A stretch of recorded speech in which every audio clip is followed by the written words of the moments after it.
Good evening. Good evening. Welcome. Good morning. Good afternoon. Good middle of the night. Having a few tech issues.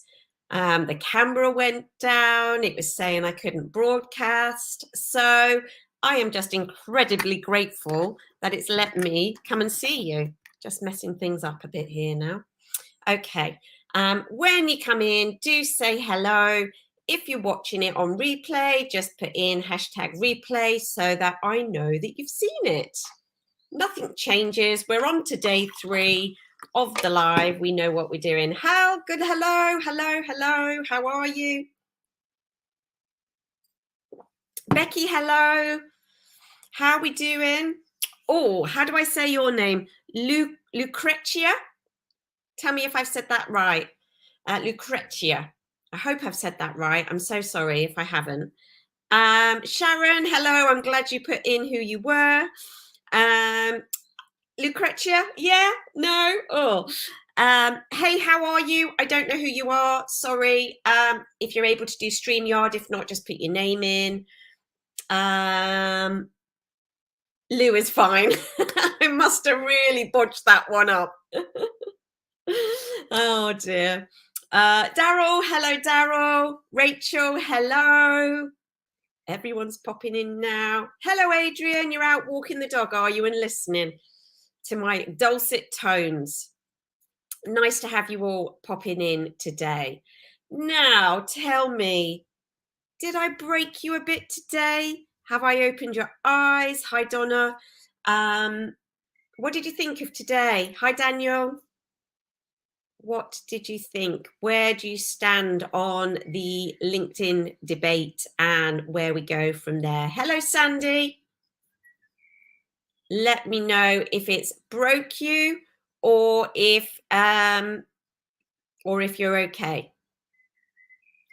Donna, you can't stay long. You've got to go to work. That's okay. Hello, Kathy. Tom's in. Howdy, Tom. Took me out of your comfort zone. It was great. Oh, yeah. We never want to be stuck in a comfort zone. If we are in a comfort zone, we sit there comfortably and everyone goes past us. Sitting in a comfort zone makes us old and it makes us far too comfortable with our life. The way to live your life and get excitement is to get out of that comfort zone. Getting out of your comfort zone is not bad. I promise you. I've been out of it a lot and it's exhilarating. Hello, Fiona. Sorry, I think I've missed a few there. It was just going bing, bing, bing, bing, bing. Hello, Laura. Christine, you're in the wrong room. You weren't waiting for your takeaway, were you? It's 12:02 noon your time. Right, so you're Eastern time. You're on the East Coast, are you? Sorry, I've said hello to Fiona. Becky, scary at first, but was great. I started to update my profile and images to took action. Yes, brilliant. Adrian, it opened your eyes and I agree. However, I am already working on my alternative LinkedIn profile. Ooh, interesting. Wendy, hello. Under Wendy, I'm not sure who you are. It says, I remember being broken by day 2 last time. That might be Sharon again. I realise how far I've come. Yeah, brilliant. Kathy, I didn't like it, but I get why I had to do it. Yes, good. Stay out of that comfort zone, Kathy. Don't go slinking back into it. Clive, you're already sold on LinkedIn and you'd started playing with your profile already. Brilliant. Daryl, LinkedIn is an important, valuable tool. I just need to decide which direction I want to go forward with. Absolutely. Sandy, absolutely exhilarating for comfort zones. Brilliant. Cherry, driving but listening. Hello, Cherry. Fiona, it was scary to start with, but I think I'll like it. I think you'll like it too. Laura, I was watching this morning, then I got the link. Strange, isn't it? Rachel, LinkedIn always blows my mind, has done for years, even when I did an event in London along with Clive Alcorn. You two in a room together, crazy. And talking of crazy, I have just left you guys in the VIP for about 10 minutes, 15 minutes. There is 31 messages in there. What happened, guys? Please tell me. Fergus, you still be in your comfort zone, but you can be successful. Ooh, Oh, now that's another debate, actually. Hello, Liz. How are you? Under Liz, I've got Facebook user. I'm not sure who you are. Sorry. Yes, it was Ronnie. Oh, I said Sharon, didn't I? Sorry, got you the wrong way around there.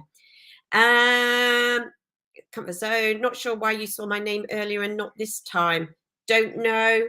Not sure what's happening there. Hello, Anna. Hello. So it's put the cat amongst the pigeons a bit.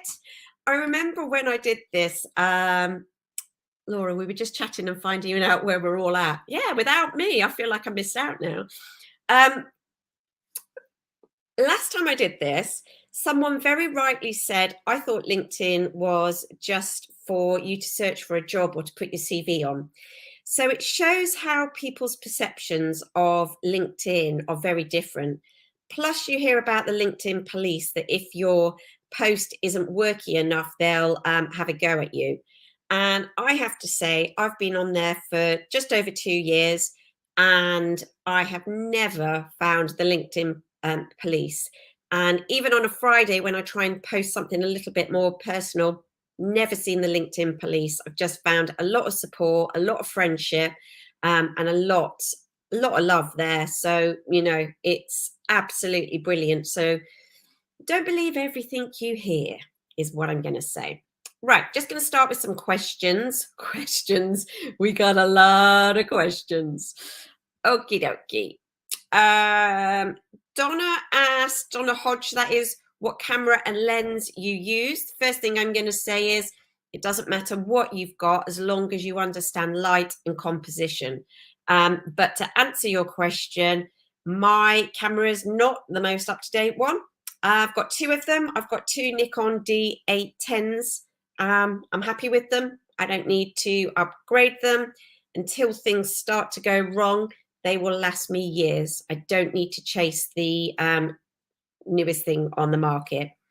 And as I mentioned last night with my lenses are a 50mm, an 85mm, and a 105mm. So if you want to know more about that, I talked about the lenses last night, but that is literally my kit bag. Donna also asked, is Lightroom the best app for post-production? Personal preference, Lightroom or Photoshop. I learned Photoshop first. I feel I can do a lot more with Photoshop. So for me, I edit on Photoshop, but I run all my images through Lightroom. So it really depends what you're comfortable with and what level of control you want over your photos as to where you edit them.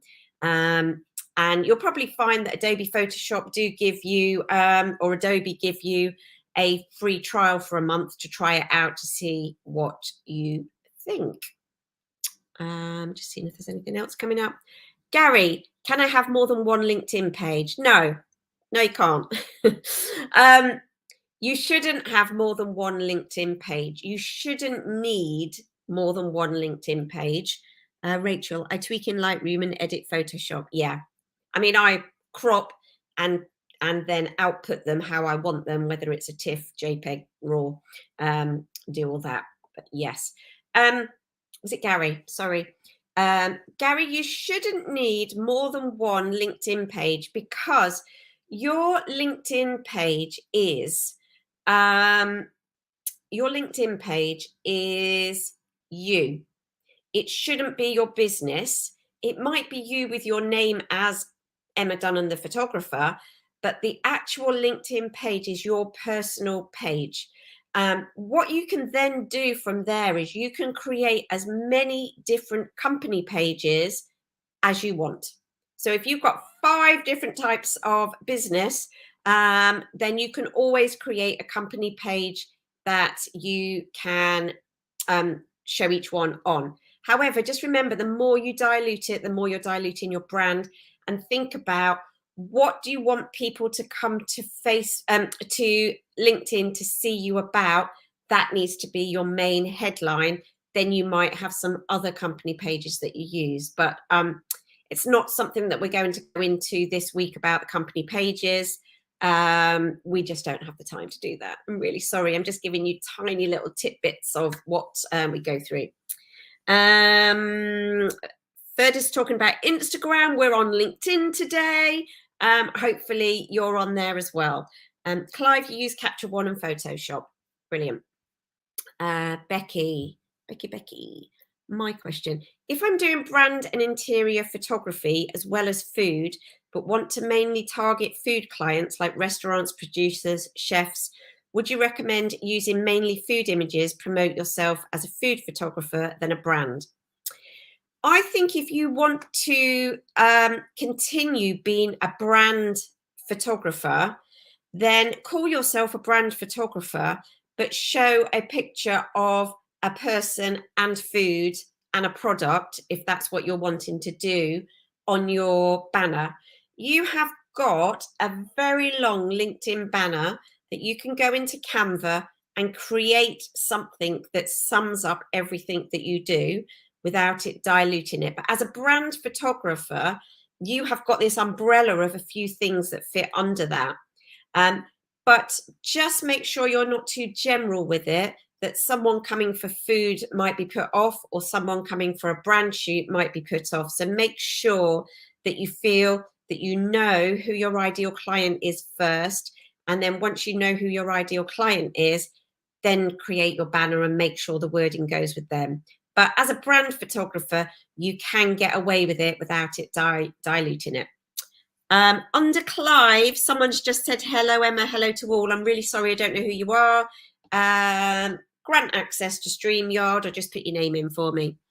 Becky, does that answer that? We've actually had this conversation going around most of the day in the VIP. There's been a lot of questions about this today.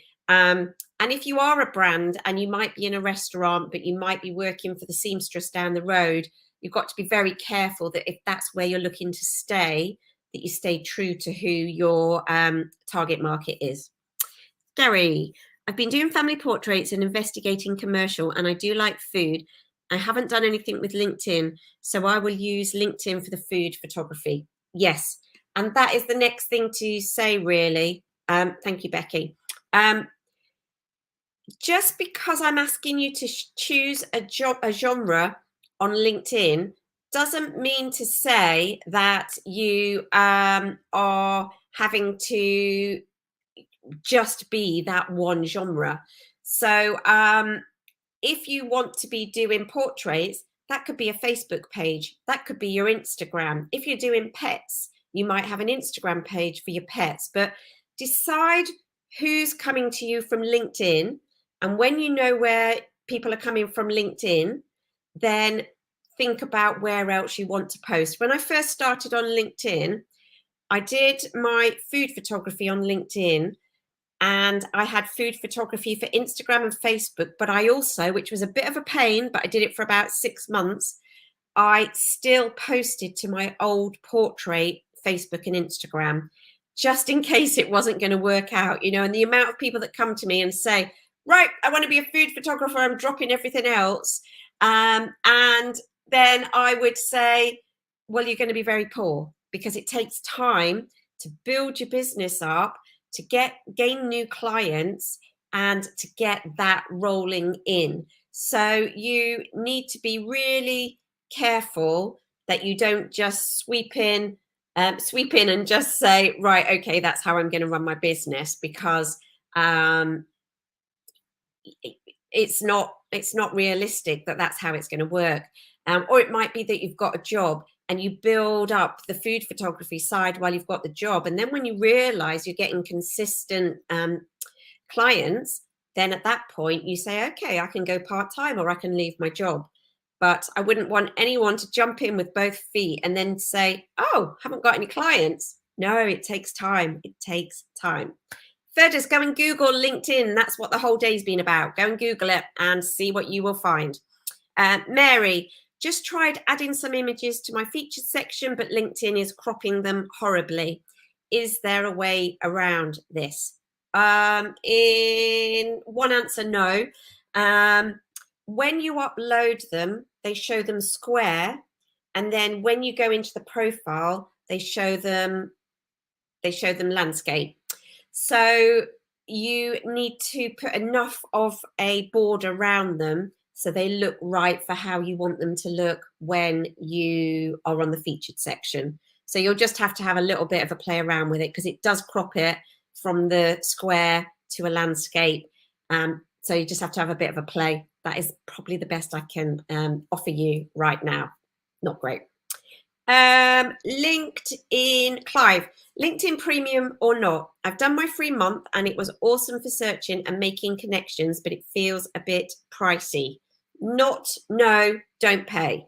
At the moment, if you've looked on mine does say that I'm LinkedIn Premium. That's only because every so often they offer me a free month that I take it, so that I can do some searches and do some research. And then when it comes to the end of the month, I cancel it. I don't pay for LinkedIn Premium at all. It's 50 odd quid. It's not worth it. A couple of years ago when I started, you were able to connect with unlimited amount of people if you had premium, which is why people had it. Then LinkedIn realized that was getting a bit spammy, so they cut everyone down to be able to do the same amount of connection requests as each other. So don't pay for it. Don't waste your money. You won't get anything out of it for your food photography, realistically. And if you get offered either a free month or you get 2 half price months. They're the 2 things that they tend to pop up and ask you. So, you know, even if you wanted to try it for 2 months half price, but honestly, you won't need it. There's enough to be doing on LinkedIn without it. Save your money. Go and have a meal out and photograph it before you eat it. Laura, do you have a list of suggested food photos that showcase your photography skills? These could then be on your LinkedIn page or website for potential clients to look at and see what you do. The answer to that, Laura, is it depends on your ideal client. If you're wanting to photograph all fresh mushrooms growing in the wild, if you start to show ice cream drizzling shots and big Sunday roasts, you're not talking to your ideal client. So the best thing you can all do is think about who are you talking to and then photograph for those people in mind, and that will help build up your portfolio of the people that need to see what you're doing.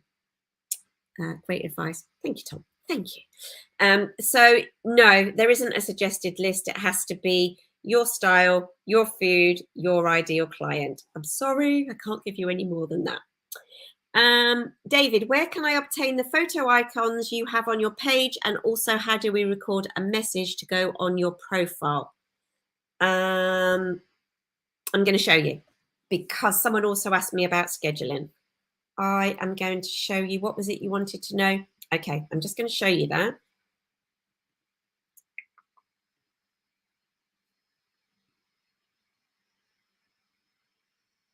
If I can find it. There it is.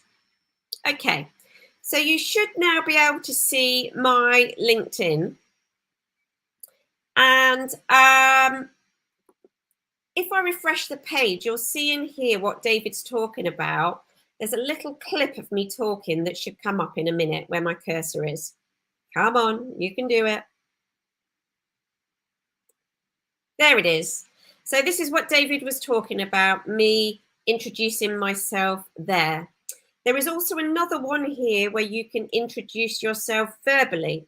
So this one is you as a video. This one is you verbally. Those 2 features can only be done on a phone. So don't keep looking around and seeing where it is. If you're on a desktop or a laptop, you won't find it. You can only do those on a phone. So that might be where you're looking for. And David, you also asked me, and I'm not quite sure, you also asked me about the icons, the photo icons that you have on your page. And I don't know what you mean. I don't know if you mean these. Let me know in the comments. And then Mary, back to the featured, that's how they show up. You just need to do a little bit of work with them. Let me just see if there's any questions. Laura, thank you. What shot shows skills? I understand every shot. Lighting, composition, anything you're doing needs to be executed well. It could be the most simplest shot. If it's lit beautifully, then that is it. Christine, the pennies dropped. I spent ages looking for the audio and video on my Mac. Hopefully I've saved you a lot of time then, Christine. Jimmy, you just arriving or you just going? I'll wave at you anyway. Adrian, you're in the WhatsApp group now. Everything is in the WhatsApp group for the VIP for day 1, day 2. I sent you a messenger where you needed to click onto it to get you into the group. So look at your messenger. It's got the link to get you into the WhatsApp group, and everything is in there with the VIPs. I sent that to you yesterday after the live. So if you're not in the WhatsApp group now, click on that messenger. That will get you in. Right. And the second question that was asked was, can you schedule? Yes, you can schedule if you've been given it by LinkedIn. It's totally random at the moment, them handing it out, but it is coming through. It's coming through on company pages, on individual pages. So if I go to my homepage here and I go to write a post, if you see down here, there's a clock. That is my scheduler. If you've got a clock there, yes, you can schedule ahead of time. If you don't have a clock there, you can't schedule close to time. It's pretty clunky. It's brand new. It will only let you schedule on the half hour or the hour. And if you make a mistake, you can't go and edit your post. You have to delete it and start again, or copy it, delete it, start again. So it's a bit clunky. It's very new, but I have welcomed it with open arms because it's just brilliant. I plan all my content and post it at the weekend over a glass of wine, and it works really well for me. Adrian, you got the message of thanks and joined already, but it doesn't show day 1 extras. What time did you join, Adrian? Because I put it all in for you this morning. If you put a note into the WhatsApp, I'll put it under, knowing that you're in there. Are you seeing anyone else's messages? Got a messenger. Hopefully you're seeing things from other people. You might have joined after I put it in if it was after this morning. Oh, I don't know what Thailand time is, but I'll put it in again afterwards. Just drop me a note in the WhatsApp and I'll put that in afterwards for you to get the bonuses in the VIP. Facebook user, I don't know who you are. I do a draft, so it's ready for me to, oh, Ronnie, sorry, ready for me to just press button as I don't have schedule. Yeah, I used to have a Word document with all of them for the week, and then I had all 5. I post 5 times a week, Monday to Friday, because I don't work weekends.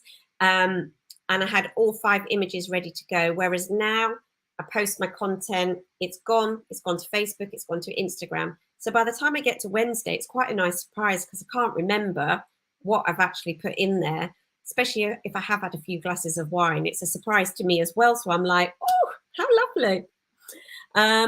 Sorry, I think I missed something from Becky up there. Did you say ignore that? I've noticed some profiles show current position and some show experience. No, they should all be in there. Creator mode. If you've got the chance to have creator mode, put it on. You get a little bit of a boost through the day of what you're doing. Let me see if I can find creator mode. Creator tools. I think that's where you would switch it on. So just come.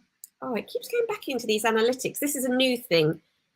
This top bar has just come up and it's driving me crazy. There we go. So under resources, you'll see creator mode. If you've got it, it comes up there. Switch it, make sure it's switched on. Not everyone has creator mode either. So it's another thing that they are rolling out.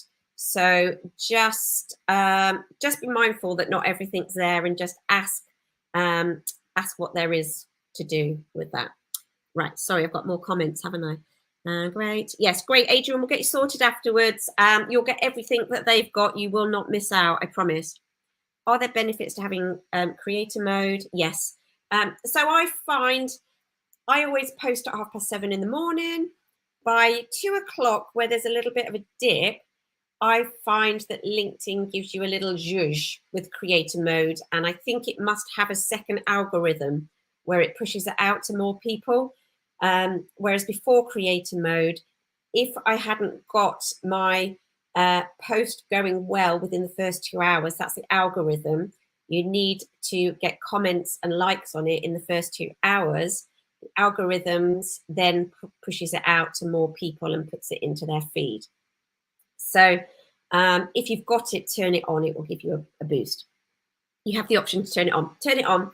The only difference you'll find is people can't connect with you. They can only follow you. But, sorry, let me share the screen again just so you know there. If you find that you're following everyone and you're not getting any follows back, you can get around that. So if you were looking at my profile and you came in here, if you go to more, under here, it will say connect. So instead of just following, you can connect. So let's put in, I think I looked at you. Did I look at yours earlier, Becky? Becky Roberts. Let's have a little look. Lots of Becky Roberts. That probably wasn't the right thing to do then. Let's have a look at someone. So here, instead of clicking follow, I know that's not you, Becky. I'm going to go into this Becky Roberts, and instead of clicking follow, I'm going to click more, and I'm going to click connect. So anyone that wants to connect with me, go and do that, because then you benefit from it as well. If you just follow someone, they're the only ones that benefit from it. So do connect with me there. That's absolutely fine. That's the difference with creator mode. You can only follow, and then you have to go through those steps to do that. I hope that makes sense. Oh, I see now. Okay, brilliant. Okie dokie. Did I finish all the questions? There's always a lot that come up with LinkedIn, I know. Oh, today, a few of you have shared your LinkedIn post on Facebook. Facebook did not like it. It has rejected quite a few today. So if your link isn't showing up, it's not me, it's not Sasha. We are angels today. It's Facebook doesn't like to compete with LinkedIn, so it puts it down as spam. However, as today's brief was to post a behind the scenes, not to post your LinkedIn link, I am not as concerned because some people followed the brief. Just saying, just saying. Okay, so before we go on to the photos, I'm just going to tell you a little bit about why I am so serious about LinkedIn. Serious look, serious face. 2 years ago, in fact, in the February, was when I decided to go on LinkedIn and get serious about being a food photographer. I had 75 connections on LinkedIn, and sorry, it's making me cough.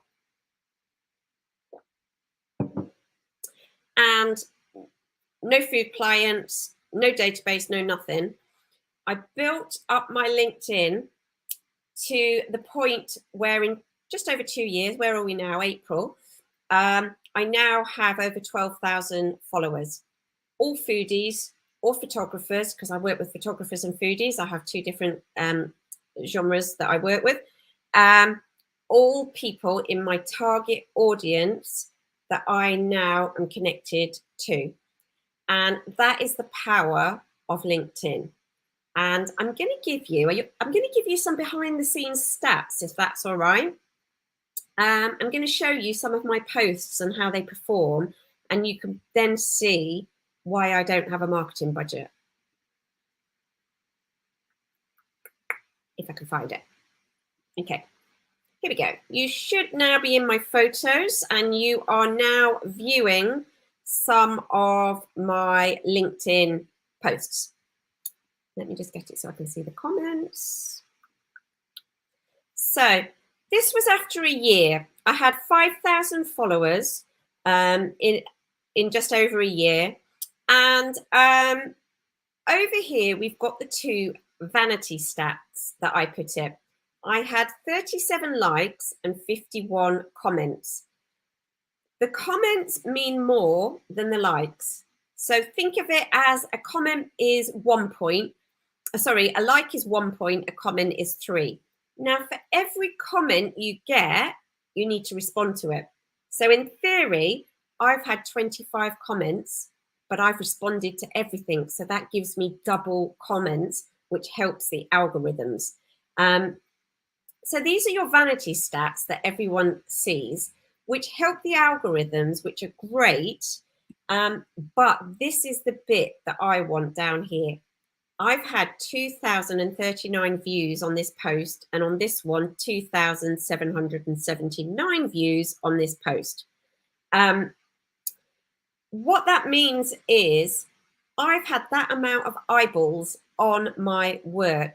And in our group of LinkedIners, we call them the lurkers. These are potentially your next client. They're not engaging, they're not commenting, they're just watching everything you do, lurking behind the scenes, so that when they need a food photographer, you are in their newsfeed all the time, and that's how you get the jobs. Oh, Phil's been stalking you and realised you're just down the road from him. Phil, that's slightly creepy for Becky. I'm ever so sorry, Becky. I would chuck him out, but I can never get rid of him anywhere. Sorry, Phil. Love you dearly. So that's how it works with the views. Let's roll on a year. And we get to 10,000 views. Still got the likes and the comments. But at this time last year, they changed the views to impressions. Now, what the impressions mean is I am showing up in 3,298 people's newsfeed. Now, for that to convert to a view, they have to stay on my post for 3 seconds or more. So when we write for LinkedIn, we have to write a little bit of text so that they have to scan it, so they're there for more than 3 seconds. So the more I can get the impressions, so the more I get the likes and the comments, the algorithms put me into people's news feeds. The more that people read the news feed, the more views I get. And I'm getting 3,000, 2,000 views or impressions for free, just to put myself in the position where I post 5 times a week for free. I've now been posting for 2 years, 5 times a week, other than a summer holiday and Christmas. And this is where all my business comes from. I don't get any business from Instagram. I don't get any business from Facebook. I get lovely comments on my photos, but I don't get any work on any other platform than LinkedIn. Phil, are you still stalking Becky? Don't give him your address, Becky. Whatever you do, don't give him your address. Is it worth to actively connect with potential clients? Absolutely. Yes. You have 150, 200 connection requests that you can use every week. Use them. Use them. Just don't do it all in one go or you will get banned. Phil, you've been banned quite a few times, haven't you? He gets overexcited and then clicks to connect with all these people and gets banned. So if you look at doing 20, 30 a day and coming back the next day and keep connecting, you'll start to build up the people that you want to work with. So moving on to this year, this was, I think this was probably February. This was so that I could clock in my 2 years.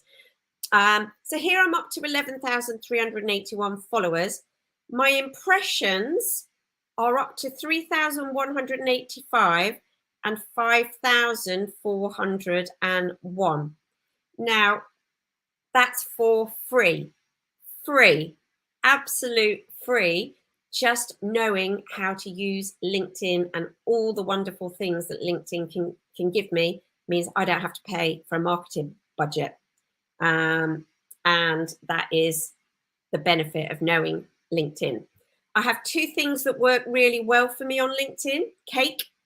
And unfortunately, I found out very early, photos of myself, which is why I have asked today for a behind the scenes with you guys in it, for the simple reason not many photographers do it.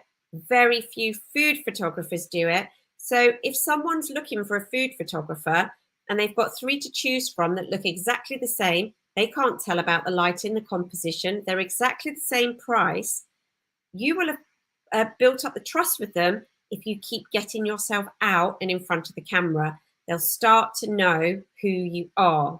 How many of you hadn't seen a picture of me before you came on the challenge?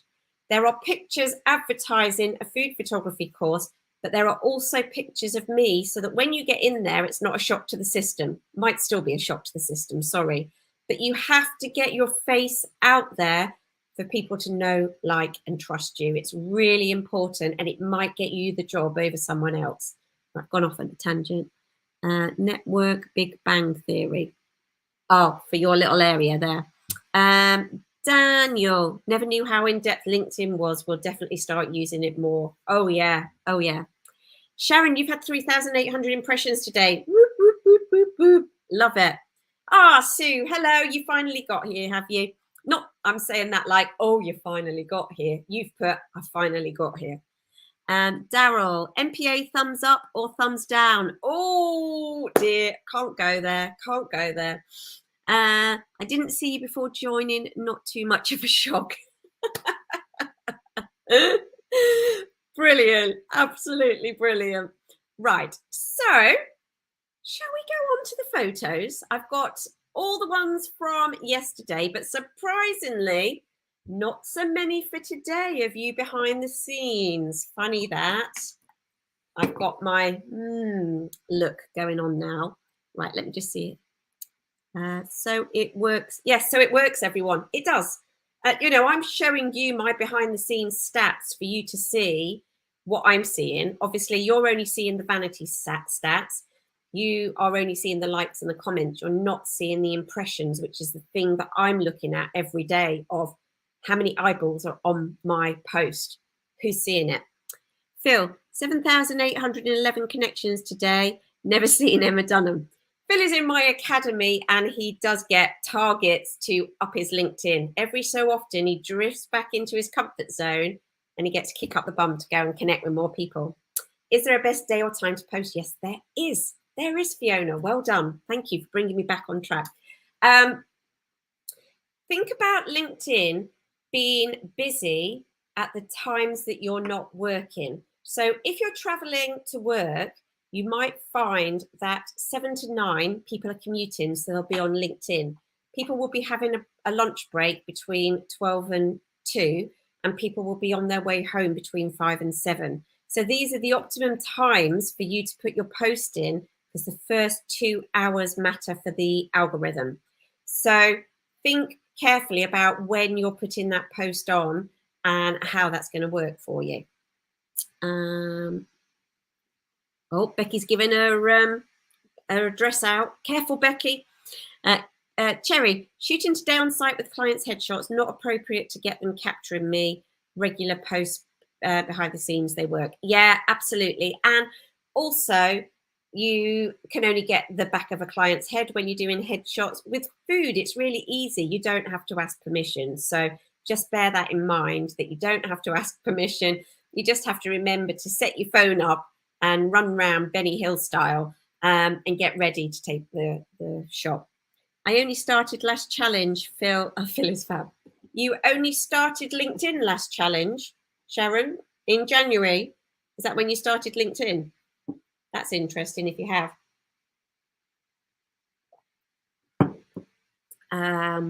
Phil, did discover the other day that I can invite people to my LinkedIn business page too. Yes, you can invite 200 a month, but every time someone accepts, you get that credit back. So invite your whole 200, and as they start to accept, just keep getting random ones. Oh, Laura. Laura's a VIP and she is brand new to LinkedIn, struggling today. She's got herself set up and she's had 22 impressions on her first post. Yes, it has begun. So Sharon, that was a yes for you starting LinkedIn from the last challenge in January. Brilliant. And you got 3,800 impressions today for free. Well done. I told you to. I get a bit bossy, don't I? I'm sorry. Right. Let's go on to the photos from last night from those across the pond. I'm just going to do a critique of those.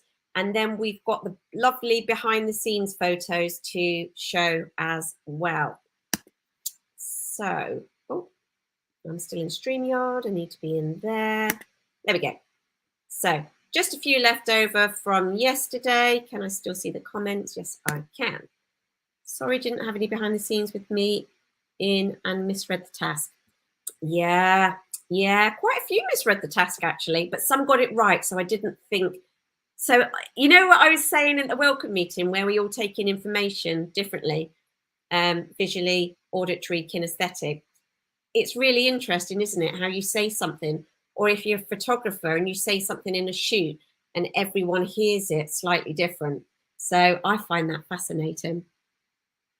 It's been a busy day. You've been having a breakdown about LinkedIn, Laura. It's been a very busy day. Okie dokie. So on to the first one. Let me see if I can remember who I have got here. This, I believe, is Anna's. Anna's, I love that tea towel. I think it is lovely. I can just about see the butter at the bottom. I just feel I would like some more interest on the bread. Unless this was just for a bread shoot for a baker, I feel this shot could just do with a little bit more to give it a little bit more interest. But I love how you shot it, and I think the light is very good, so well done. What's that? Do a BTS when I get a moment. Yeah, no problem. No problem. You don't have to apologize at all.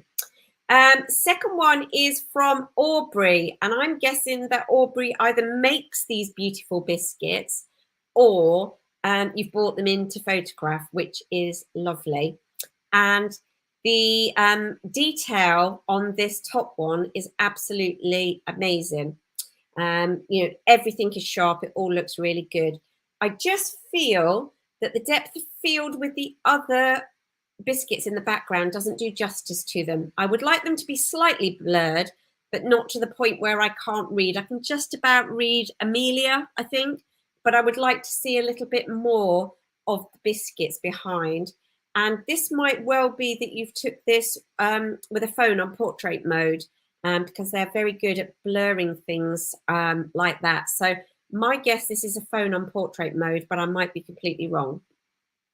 Phil, oh, back to LinkedIn. I invited 100. I keep getting acceptance notifications, gone from 7 followers to 24. Brilliant. Every little bit helps. So, yeah, a little bit more focus at the back of that, not using, I don't actually think there's depth of field there, which I think is because it's with a phone. Might be wrong. Tell me I'm wrong, Aubrey. As Ozra, I think. Beautiful biscuits. I'm imagining that you've made these with like a homemade jam. They're beautiful hearts. Think they look absolutely fantastic. Just a couple of things here. Your camera angle is tilted slightly out. So we've got that sliding look as if they're pinned up on a wall rather than them looking flat and flush in the photo. And also you've got a very harsh light up here. You've probably got a ceiling light on and it's very harsh and it's casting very big shadows onto your work, and it's also making it go yellow. So try and shoot, if you haven't got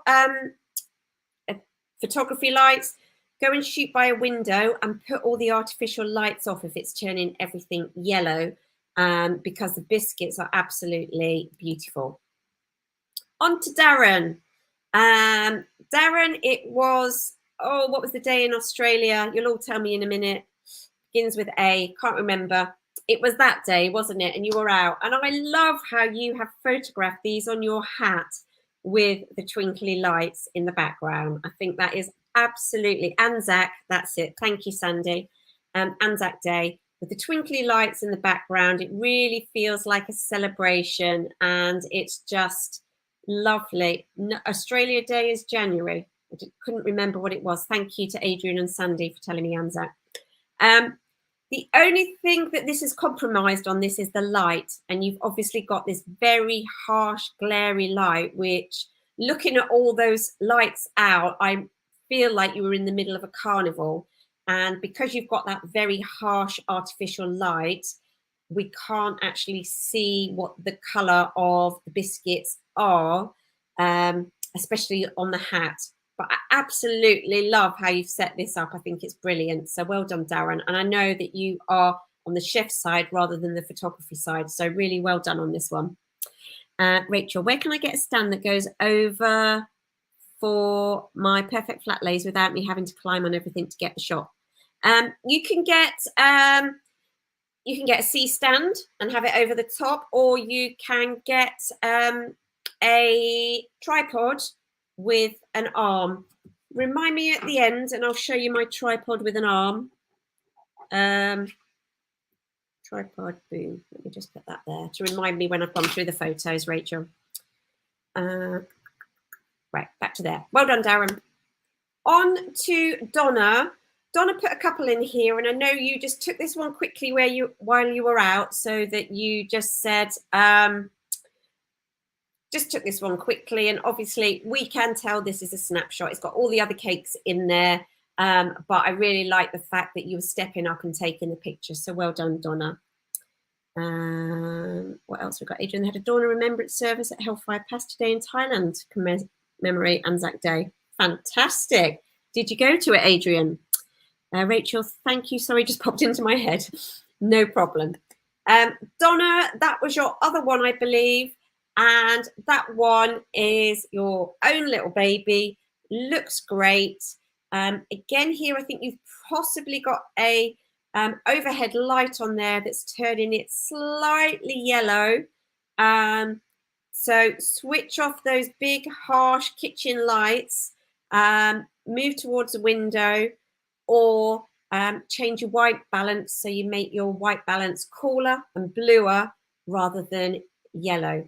And just be careful when we've got things at the front that aren't in focus. Just keep your eye on your focus point. I often use the floor. Yeah, I shoot from the floor because I've been hanging from lots of ceilings. But I think Rachel's talking about what you put your camera on for the flat lays. On to Gillian. Gillian, this looks superb. If you could just run me round a piece of this, I would be really grateful. I think it looks absolutely lovely. And this suggests to me that you're a chef or a cook, because this looks like it's on a silver top in a big industrial kitchen, and you're making quite a few at a time. So just by getting a tea towel and moving the others out the way and putting it under a tea towel, you could soften this shot up and make it look like it's not taken in a kitchen. I might be wrong, but it looks like it's on one of the stainless steel chef's kind of kitchen things, because the dish is absolutely beautiful and it just needs a few moments. You need a few moments alone with it to make it feel very special. At the moment, it's got all the supporting cast crowding it, and this is the hero. On to Giovanni. Giovanni, I love the simplicity of this. I love the texture of what you've put it in. The honey is beautiful. I mean, these little cute loaves look brilliant. It's telling me that it's a honey loaf. I've not had a honey loaf. If it's something different, or if this is going to be the icing, I would like this to have been a bit fuller, so I understand the story of, is it a honey loaf? Is it a lemon loaf? Are you about to drizzle something over it? At the moment, as the viewer, I'm left guessing what is in the bowl, and I'd like to just be a bit nosy and ask what's in the bowl. Also, you've just got something in the background there. I spot these things with my OCD. So just be careful of your background, but beautiful, simple shot. So well done. On to Jane. Jane, I might be wrong, but this looks like a picture of a picture. And it might not be. It's just not very sharp. So it feels like it's a image of an image. But what I would say with this, I love how you've set everything out. But if you're going to go for a shot that is full out with loads of bowls and a whole table, you would probably be better off having a very plain tablecloth, because there is a lot going on in this picture and we need to just kind of calm it down a little bit and give it some breathing space. At the moment, I don't feel there's a part of the picture where I can breathe. So by putting a plain tablecloth under it may have given us that breath of air. But you look like you've got some delicious things. I think we should all come round to yours for a party. Phil, if I put food on the floor to photograph it, I would be in a race with the dog. I'm quick, but he's quicker. Yeah, you probably get down there and eat it as well. On to Jimmy. Jimmy, lovely shot, very clear. Cake in the middle. The donut looks great there. The focus is trailing off. This is beautiful. I love the texture of what you've put it on. So it looks really, really good. I like the blue behind it. I think it works really well. Because it's so simple and because it looks so lovely, my eyes go to this little crease that you've got in the napkin. I'm sorry, I can't help it. So just looking at that, when you look through your camera and just giving it a little tug and making sure that it's flush, would have just simplified and just taken that out of it. But beautiful shot, so well done. Try having a cat. Try having 4 cats, honestly. Krista, this is your, is that buckwheat or pine nuts? I'm not quite sure. This looks like a delicious dish. You've got a very uneven bowl, which is very trendy at the moment. I like how you sprinkled everything out on the side and you've got the greenery here. It works really well. There's just a couple of things that I would like you to do with this shot. It's neither offset nor is it central. So I would have liked to have seen the other side of this bowl and then cropped in here, because I can see someone holding that there or something propped in, that if the shot was there and I'd got the other side of this, my eyes wouldn't be going to what's happening over there on the floor. Okay, just sometimes it's just a very simple crop. But I do want to know more about this dish because it looks really nice. On to Mark. Mark, lovely setup here. Really like what you've done. That is a good old stack there, I would say, with those onion rings coming out. I have this conversation quite a bit with people of, should it be a messy burger? Should it be a well-placed burger? And I think the answer is it depends on the client. This feels like it's slightly falling back with those onion rings at the top and might just needed to have been pushed forward a bit.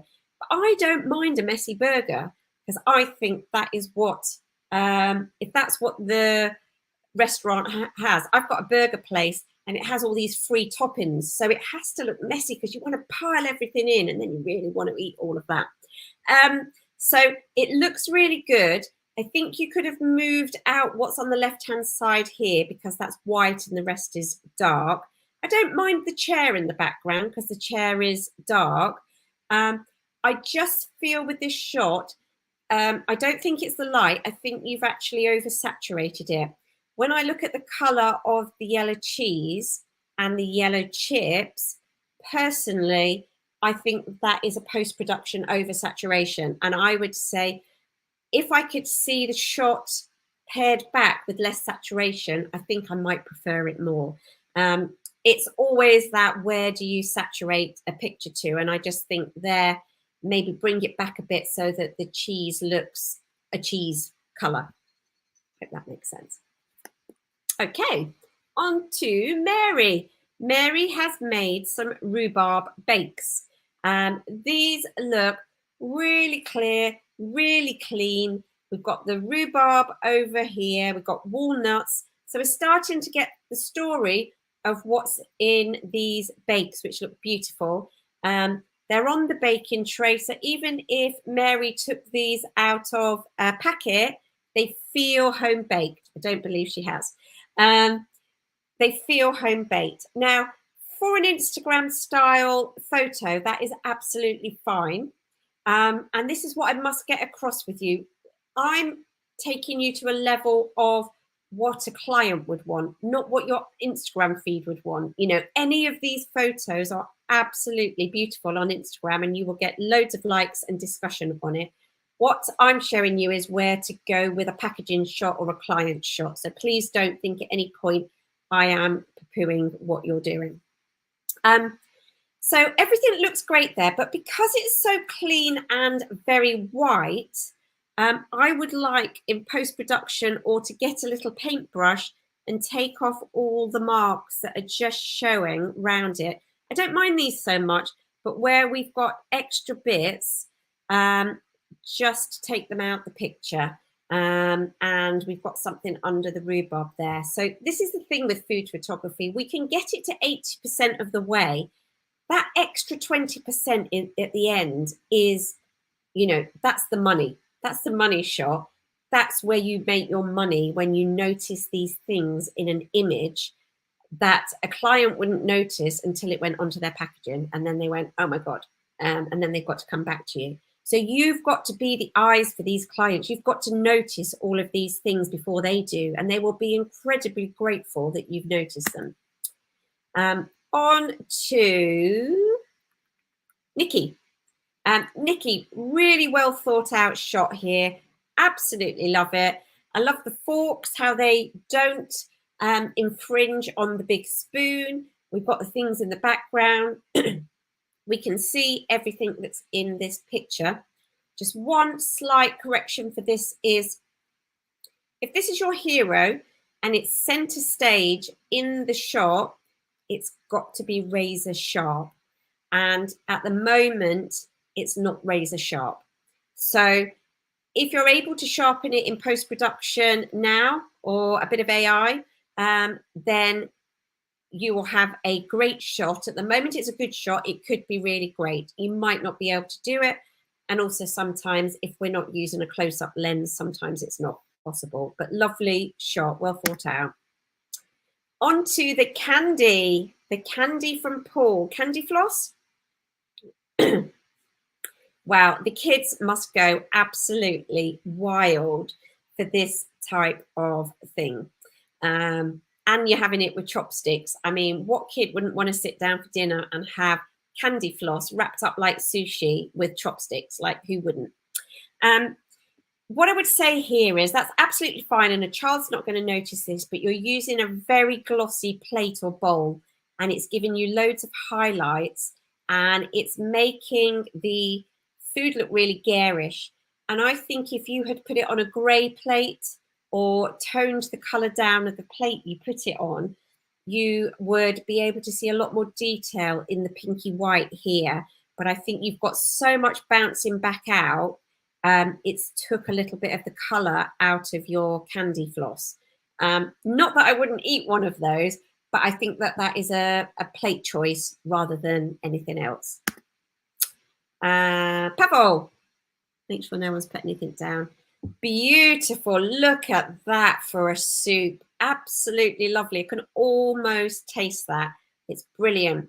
I love how you've put the flowers in the background. It actually frames the picture behind it. So all of that works really well. I think it would be perfect if we were able to, you could, in post-production, get rid of this bit here and here so it just looks like a never-ending table. If we crop it in, obviously it's going to be too far in, But just to do a little bit here and take that bit out means that our eyes would stay in the middle there with your beautiful creation. So well done. Rimmer, you've got your coffee and your hyacinths, and what more do you need in life? That looks like a great insulated mug as well, so love that. It's in your house. I can see it's in your house, but you have you've blurred the background. I think again that this is probably portrait mode on a phone, simply because of how it cuts off so violently. A camera tends to gradually lose its blurriness. Here it's cut off quite violently. So I think that's with a phone, and sometimes we just have to be very careful with the with these portrait modes, because we want to be able to control it rather than it control us. And those of you using phones this week, you can get a really good app called Lightroom. It's a Lightroom app, but at the bottom, you can get advanced settings and you can control your white balance, your shutter speed, and your ISO. You can't control the aperture. But if you are on a phone, look up the Lightroom app. It's free, don't pay any money. It's a free app. And then just head to the advanced settings, and you can start to take control a bit more rather than the camera, rather than the phone controlling for you. But well done, Rimmer. This is fun, isn't it, Ross? You've done a great shot here. I could just come in and probably just buy one of those chocolate things in between. So I don't know how long it's taken you to do this, but it looks absolutely brilliant. So well done. Just one slight correction here, because I absolutely love the shot.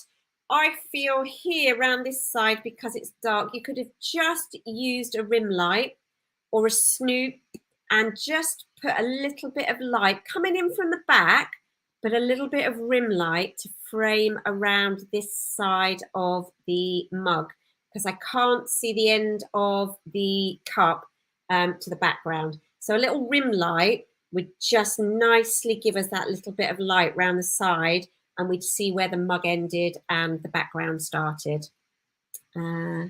Just missed the name of the free app. Did anyone catch it? I caught it. Lightroom. Like Lightroom that you edit in. Lightroom do a great app that you can take your photos through. So well done, Ross. Love it. Just a little rim light. Sarah, look at your piggy. Is it a piggy? It's a piggy. Well done. I love the fact how you've put the tea towel under the pig, and you've got the grapes in there. You've got the leaves in there. Lovely. I don't even mind that he's a little bit mild there. I think he's quite nice. I think it's a really nice, simple shot that could have been a lot simpler if you had just moved it away from everything in the background. I can see your box of glasses and everything in the background. If you haven't got a spare place to do it, just hold up a sheet or something behind it that you can use to cut anything out in the background. But just try and find a plain wall, and then my eyes would be going straight to the pig and the grapes. Whereas my eyes start there, and then I start to look at what you've got in the background in your box. What's in the box? What's in the box? So just a very simple thing there of moving it away and making it simpler. On to Scott. Scott. Again, we've got another burger. Love a burger. I love the red gingham stuff that it's in. It feels very authentic. That looks like such a nice slaw. Absolutely. You know, I could bite into this right now. Absolutely gorgeous. The one correction I would make for you here is that if you're shooting this close up, it has to be sharp and in focus. So when I'm looking at here, this bit here is in focus, but I've lost the focus round here and round here, and even on the sesame seeds on the top. If you haven't got a macro lens or you're not able to get it that sharp, then I would suggest taking it a little bit further out. And then we don't notice that it's not 100% sharp. But this bit here is sharp. That is where your focus is. I would just like a little bit more focus, especially on those sesame seeds at the front. Ooh. I'm drooling with that burger. I know, that's the thing, isn't it? And this is what I'm saying to you. You put this on Instagram, everyone will say, I want to eat that now. But if you gave that to a client, it would be a very different feedback. So please don't stop posting to your socials. These pictures are awesome. Don't stop posting to your socials. Just know how you raise your game to get to the premium brand, which is all about tomorrow. Sherry, it's our kind of thing. So I feel that there's cinnamon in there. There's pineapple. You've got your autumnal leaves. You found your you found like a curtain to put it on. You've really thought this through, which is absolutely brilliant. Two very small things here, because less is more, is bring things off the curtain, bring it away, because it's so close to the background. I've got all the detail of the curtain. And if you brought it forward a bit, that would blur into the background. And my main focus would just be on that delicious drink. And also with drink photography, you need to try and pour it so it doesn't slosh up the sides, or you need to be ready with your glass cleaner to go round it and to make it look clean. So yeah, steady hand on that one, but well done. Love the shot. I think you've put a lot of effort into that, so well done. On to Sony. Sony, we've got a grilled cauliflower with some beautiful, is it avocado? I'm not quite sure.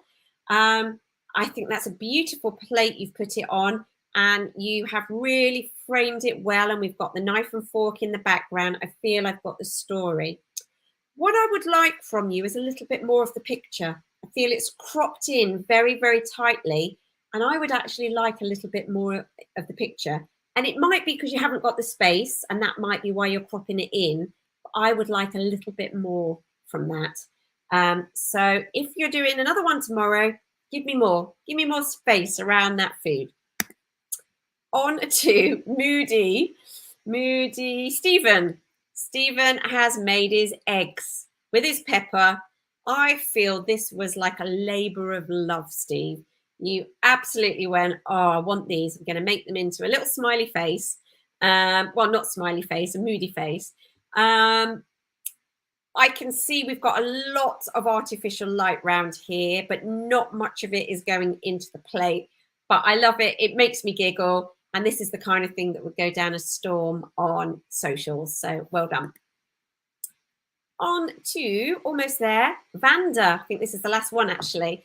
Vanda, what a novel idea. I think this is really lovely, how you've put all those different pastas together and then written pasta into the flower. So I think this is brilliant. And again, great things like this that don't take much time, that you're going to put on your socials, that give you some content for the day.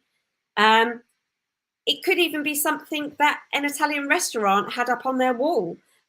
So always good to inject a little bit of personality into your photos.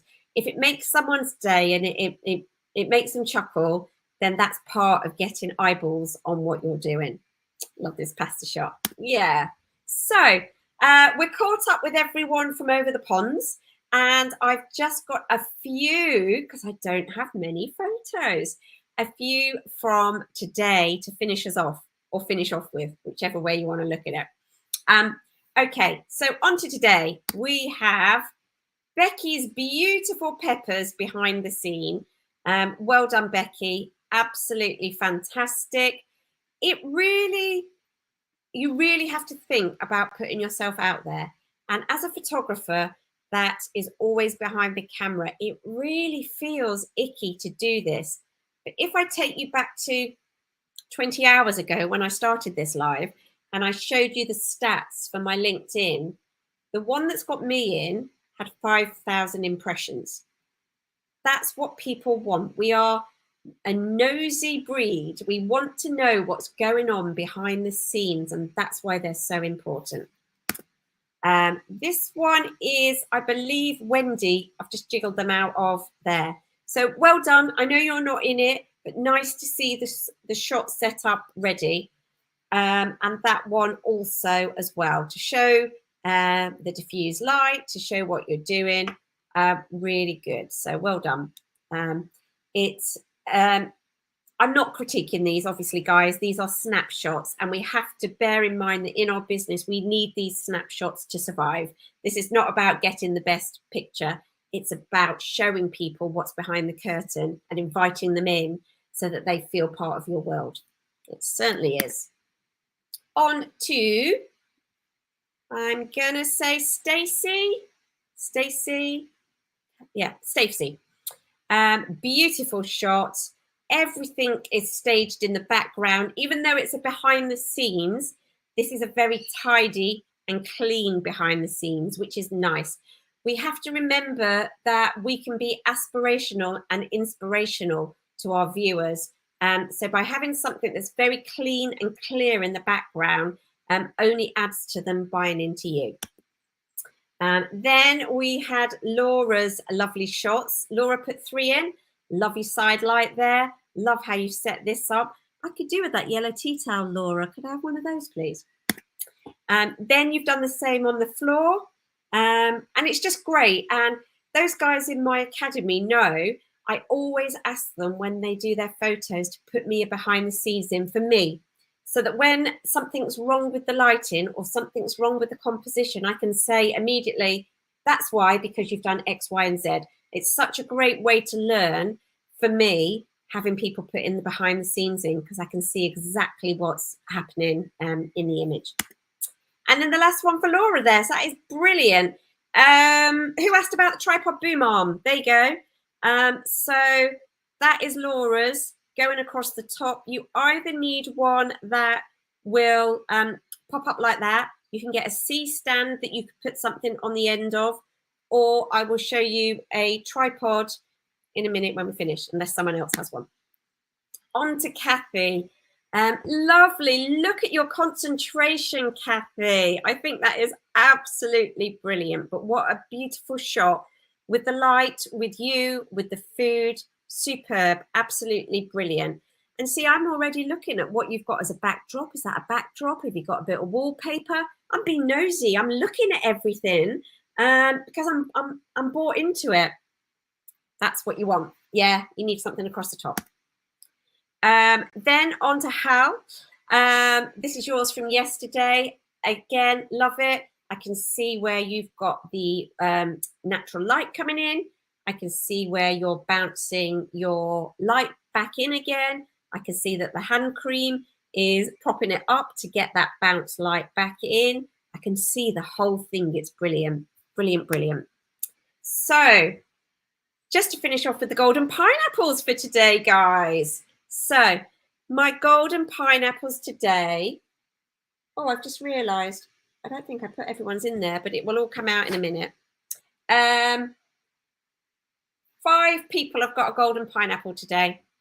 And that is Stacey for her beautiful, clean, clear shot with her in. Becky for her beautiful peppers. Well done, Becky. Kathy for her gorgeous shot. And I'm ever so sorry, for some reason I didn't show these two. Daniel for being in his shot with his jammy sandwiches yesterday.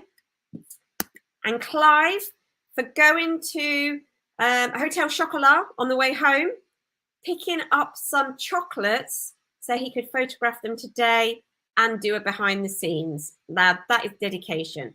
So there are 2 there. So as you will see, the people that I have given the golden pineapples to today are all the people that put themselves into the picture and posted it into the group. Not that the rest of the behind the scenes weren't fantastic. They were fantastic. But it's scary to put yourself out there and not know what people are going to think. So well done, guys. We are all starting to know. I get to see everyone's faces now when you put your behind the scenes in. So it's lovely. Your hand cream stand, yeah. Fiona, who is taking behind the scenes images of everyone, or are you doing it on self-timer on your phone? Becky's on phone timer. Dedication, yeah. Clive was dedicated with that Hotel Chocolat. Note to self, read the brief. Well done behind the scenes. Thanks, thanks, thanks. Matt, Clive, you still need your matting spray. Rachel, I was just going to show you that tripod.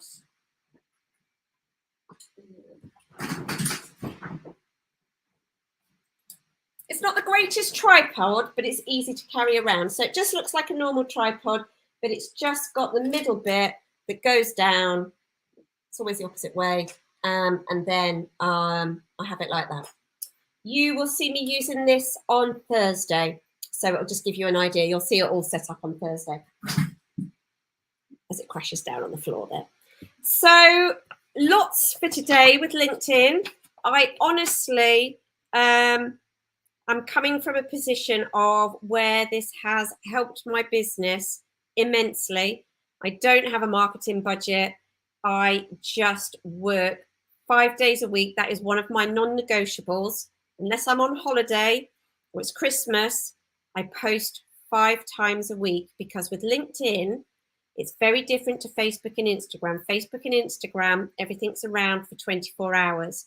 With LinkedIn, everything is around for a minimum of a week. So when you start to look at your impressions today, have a look at it by the end of the week.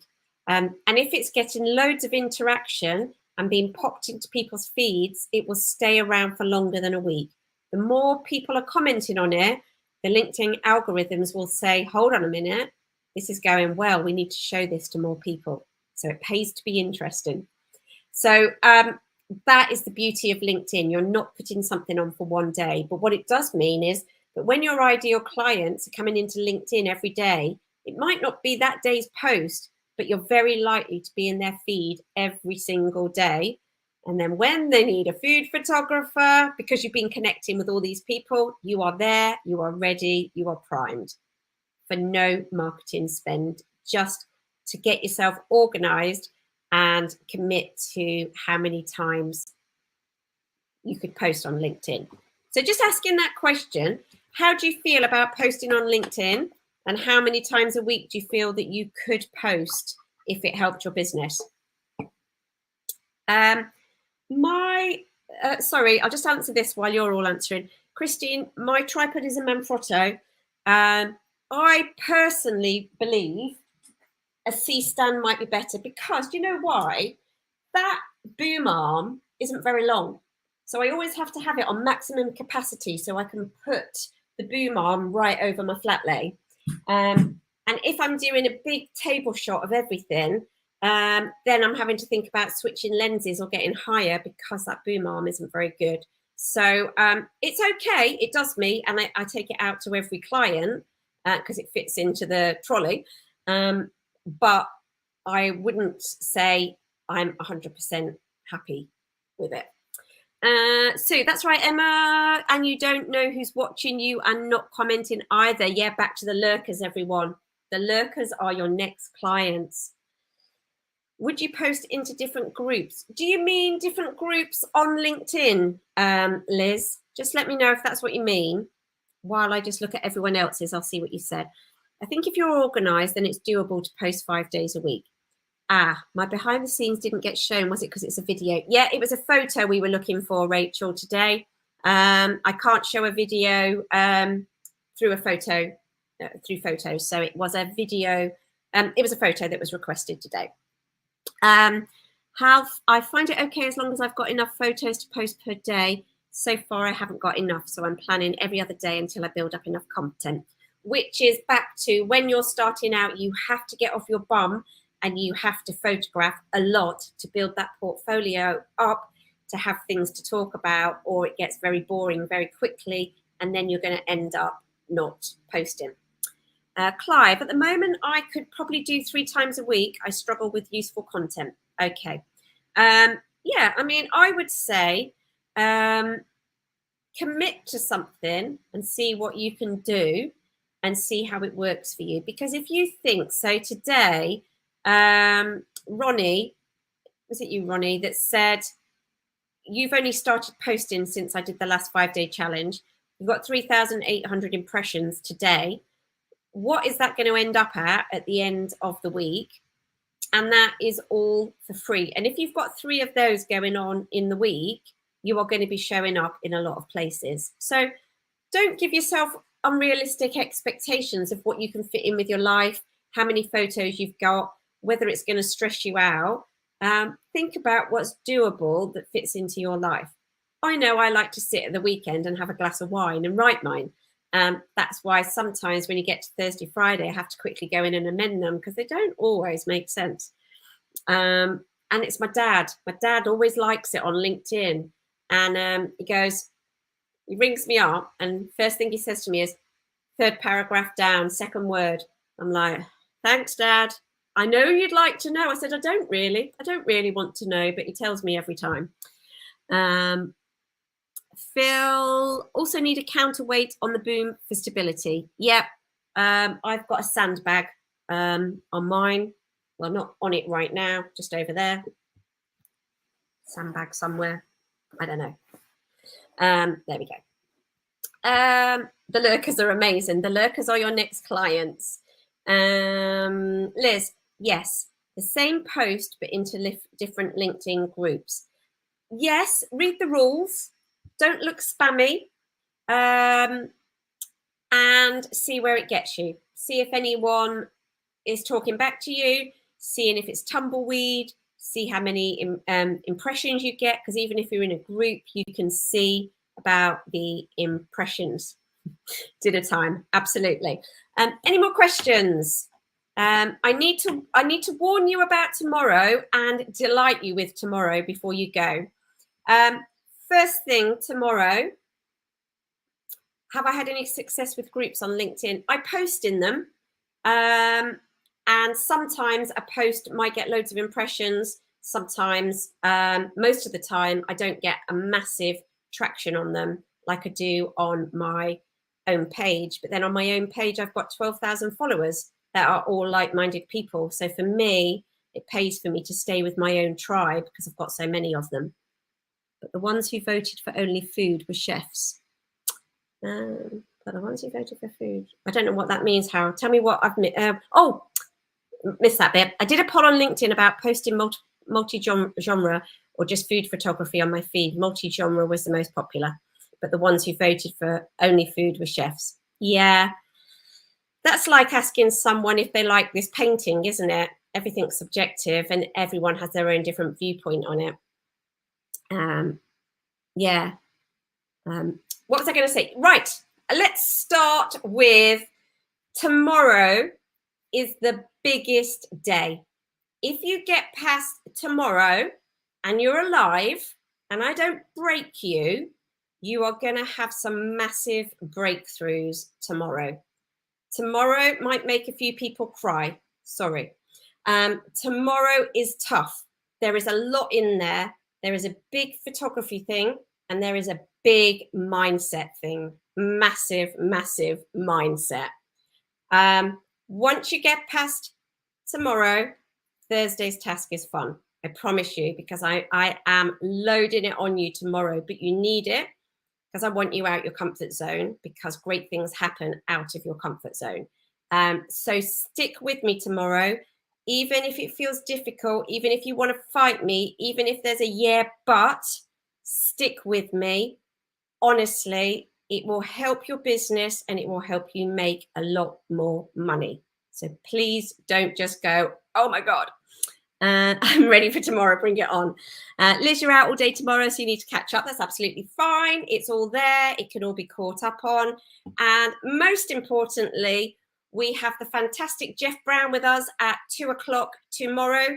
Jeff Brown is the photographer's mentor and the newly appointed president of the BIPP, which in England is the British Institute of Professional Photographers. He is with us at 2:00 tomorrow. He will make all your worries disappear. And before you know it, you'll have a pina colada in your hand and you'll have done the task. It'll all be done. Smooth sailing. And I've got a massive announcement tomorrow night as well. So tomorrow is big. We're going large, people, and I want to go large with you. So that's what's happening. I don't think I can fit any more into the day. Like, I can't wait. I'll be standing by my PC at 6 a.m. This has been lots of fun. Love it. Mr. Jeff Brown, absolutely. Oh, Sue's got a meeting at 2 p.m. Don't worry. You can watch it on catch up. He will be in the group all week. Well, in a video, he'll be in the group all week. Brilliant. Can't wait. I've met Jeff. He's great. He's all right, isn't he? He will give you his words of wisdom tomorrow. So that's it for tonight. The biggest thing that I can say to you, get some sleep. Tomorrow is the biggest day of the week. Be prepared.